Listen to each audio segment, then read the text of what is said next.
Hello, मैं Arvind Mathur, associate professor government MS college Bikaner. आज हम स्टैटिस्टिकल फिजिक्स एंड थर्मोडायनेमिक्स का लॉ ऑफ थर्मोडायनेमिक्स पढ़ रहे हैं, जिसमें पहले मैं ज़रूरत लॉ और फर्स्ट लॉ तो ऑलरेडी पढ़ा चुका हूँ। मगर फर्स्ट लॉ ऑफ थर्मोडायनेमिक्स में एक ये है कि वो कंजर्वेशन ऑफ एनर्जी पे बेस्ड है, एनर्जी के ऊर्जा के संरक्षण का नियम पर बेस्ड है। मगर ऊर्जा का संरक्षण का नियम हम ये फर्स्ट लॉ में ये बताता है कि हीट को वर्क में कन्वर्ट कर सकता है या वाइस वर्सा, और हम कितनी इंटरनल एनर्जी होगी ये सारा हमें पता लग सकता। मगर ये पता नहीं लग सकता एक फर्स्ट लॉ ऑफ थर्मोडायनेमिक्स में ये कैसे कितना होगा। फर्स्ट लॉ ऑफ थर्मोडायनेमिक्स में कुछ प्रॉब्लमेटिक ये भी हो सकता है कि कुछ प्रैक्टिकल सिचुएशंस पॉसिबल नहीं है, मगर फर्स्ट लॉ ऑफ थर्मोडायनेमिक्स के हिसाब से वो पॉसिबल है। जैसे फर्स्ट लॉ ऑफ थर्मोडायनेमिक्स कहता है कि अगर एक बाल्टी में पानी है तो वो अपने आप जम जाएगा, जबकि ऐसा प्रैक्टिकली होता नहीं है। क्योंकि वो उसके हिसाब से कैसे जमेगा, वो कहता है फर्स्ट लॉ ऑफ कहता है कि पानी एटमॉस्फेयर से हीट ले लेगा और इवेपोरेट हो जाएगा, और जो हीट कंज्यूम हुई है, जो निकली है, वो दूसरे पानी को जमाने में लग जाएगी, जो पॉसिबल नहीं है। इसलिए ये पॉसिबल नहीं होता फर्स्ट लॉ ऑफ थर्मोडायनेमिक्स बताने का। इसलिए हमें ये निष्कर्ष निकलता है कि हमें कुछ और लॉज भी चाहिए जो हमें चाहिए। तो और लॉज बनाने के लिए पहले सबसे पहले मैं हीट की डेफिनेशन और वर्क की डेफिनेशन और आइसोथर्मल प्रोसेस और एडियाबैटिक प्रोसेस में इनका क्या रिलेशन है ये अपन पढ़ेंगे। उसके बाद will go to second law of thermodynamics. तो ये तो है कि heat is a part of, heat क्या है, एक पार्ट ऑफ एनर्जी है, एक फॉर्म ऑफ एनर्जी है जो एक part of body to another part of body by virtue of different process.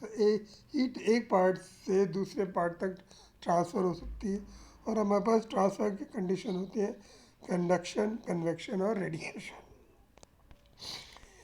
मगर हीट एक पाथ फंक्शन भी है। अगर हम हीट एक पाथ से जाएं और दूसरे पाथ से वापस आएँ तो हम हीट को इंटीग्रेट कर सकते हैं, और इसका first A to second A D Q is equal to, तो ये हम इंटीग्रेशन कर सकते हैं। इसी तरह वर्क में प्रोसेस डिफाइन कर सकता हूँ। वर्क सिस्टम पे हो भी सकता है और सिस्टम द्वारा किया भी जा सकता है। जब सिस्टम द्वारा कार्य किया जाता है तो उसको हम पॉजिटिव लेते हैं, और जब हमें कार्य करना पड़ता है then it is negative. Work एक पाथ फंक्शन है, जैसे हीट पाथ फंक्शन है वैसे ही वर्क पाथ फंक्शन है। सपोज़ मैं एक पाथ से ए से जाऊं और पाथ बी से जाऊं, तो ये एक डायग्राम में दिखा रखा है, पीवी डायग्राम में।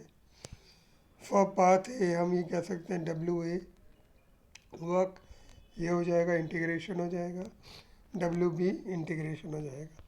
मगर हम ये देखते हैं कि value of W A and W B are not equal, ये बराबर नहीं होती। देयरफॉर हम कह सकते हैं कि हम वर्क को difference of to values of the same property नहीं बता सकते। तो हम इनका एक कंपैरिजन कर लेते हैं कि हीट ऑफ वर्क का क्या कंपैरिजन है। कि पहले हीट ऑफ वर्क और ट्रांजिएंट फिनोमिना होता है इस बीच में। हम ये कह सकते हैं कि सिस्टम ना तो हीट प्रोसेस करती है ना वर्क होता है। Unit of work done is same as that of heat. जब सिस्टम अंडर चेंज को चेंज करता है, अपना स्वरूप बदलता है, तो हीट ट्रांसफ़र या वर्क होता है। तीसरा है कि हीट एंड ये अपनी बाउंड्री फिनोमिना से दे आर ऑब्जर्व, जो बाउंड्री पर ही ऑब्जर्व किया जाता है।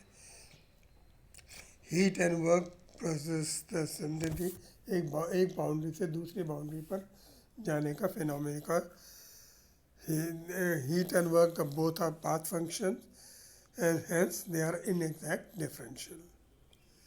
Heat is defined as a form of energy that is transferred across a boundary.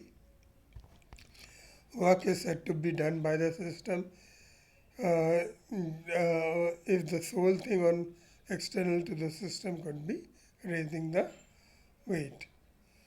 From thermodynamics, sign convention, heat transfer is positive and heat from the system is negative.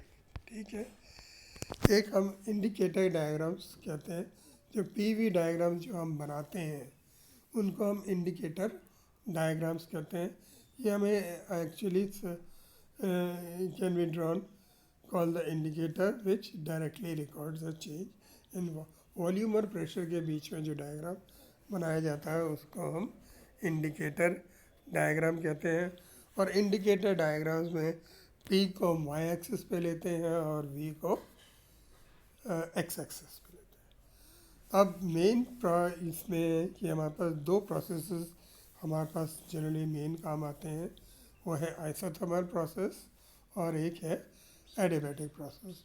तो हमें calculations के लिए हमें ये चाहिए कि हमें कितना वर्क इन दोनों में मिलता है.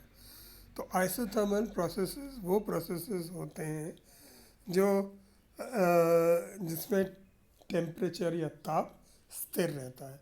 तो उसका पीवी इंडिकेटर डायग्राम मैं बना सकता हूँ. ये वाला होगा, कोई हमने गैस फिल लिया, इसका हमें कार्य कैलकुलेट करना है कि एक मोल हम एक मोल गैस लेते हैं और उसको एक्सपैंड करते हैं फ्रॉम P1 ए से बी तक. ए की इनिशियल कंडीशन V1 और P1 है और बी की P2 और V2 है जो हमें इंडिकेटर डायग्राम में दिखा रखी है.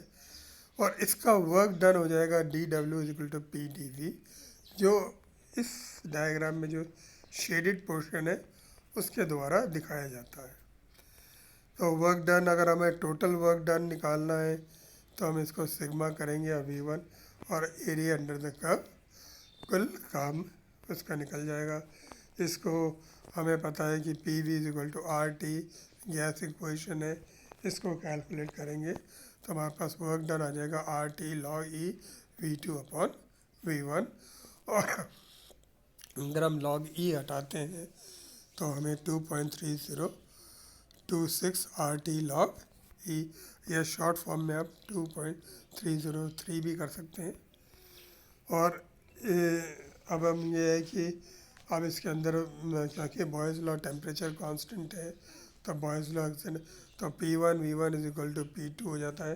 तो मैं इस इक्वेशन को मॉडिफाइड, ये इक्वेशन मैंने V के रूप में लिखा है, ये इक्वेशन P के. तो हमारे पास दो इक्वेशन हो जाते हैं ये वाले.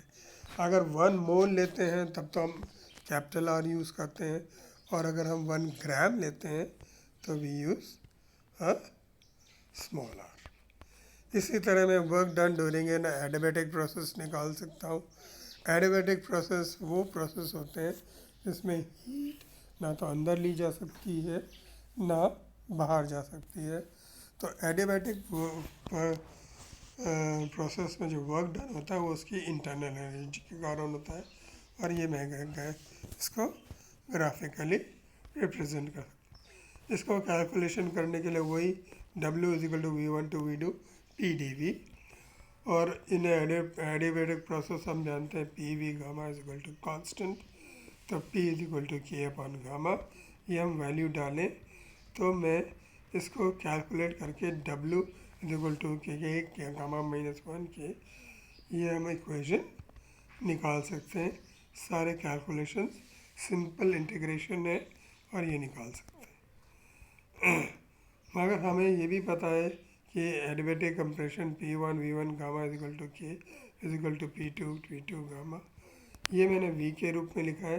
दूसरा इक्वेशन मैं P के रूप में लिख सकता हूँ.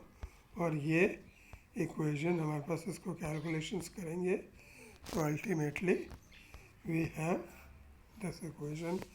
और मतलब मेरे पास एक P का इक्वेशन आ जाएगा, एक T का इक्वेशन आ जाएगा, और दिस बिकम्स हमें ये पता है कि इंटरनल एनर्जी, क्योंकि in an adiabatic process work done is through the internal energy. Internal energy is directly related with temperature, so the temperature कम. तो इसके कारण, क्योंकि कार्य इंटरनल एनर्जी के कारण होता है, इसलिए उसका टेम्परेचर कम होता है adiabatic process. Thank you very much.